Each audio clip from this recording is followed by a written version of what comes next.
Good afternoon. My name is Kyle Jeffers, and today I'll be doing a film review on American Gangster and Serpico.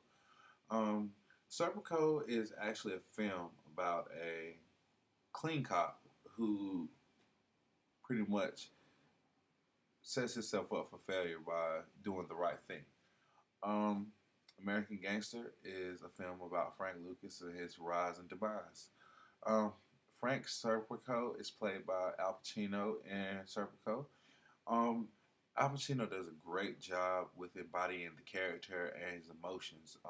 Throughout the film, you can actually really feel how Al Pacino felt as being the loner, as you may say.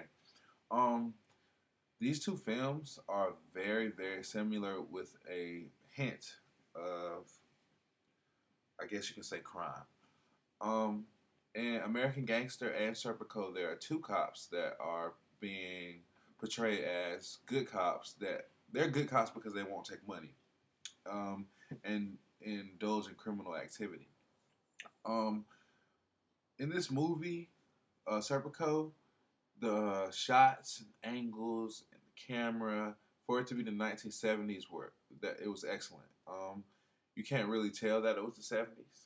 Um, just based upon how movies are portrayed today, and how you're actually really taken back. Um, American Gangster is somewhat similar to Serpico, just in the feel and the graininess of the film and how they look. They both were really edited to actually tell the story and keep your focus. Um, in American Gangster, Richie Roberts was pretty much the same cop as Frank Serpico. He was a loner. He could never keep a woman. He actually was driving himself crazy because he couldn't. It was like him being wrong. Him being right was wrong. And to be a cop, you would think that upholding moral justice to for everyone is just going to be the right thing to do. But in both films, all cops had a different plan for what they were doing on the force. Um, there's actually a scene in both films where the good cop's confronted by a bad cop about taking money or just not being, of the bond of the dirty cops.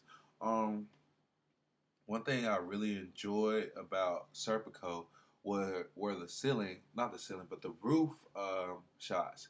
As Al Pacino was running across the roof or anything, the dolly or whatever angle that they were using was always in focus, and it always made me feel that I was actually there in the film. Um,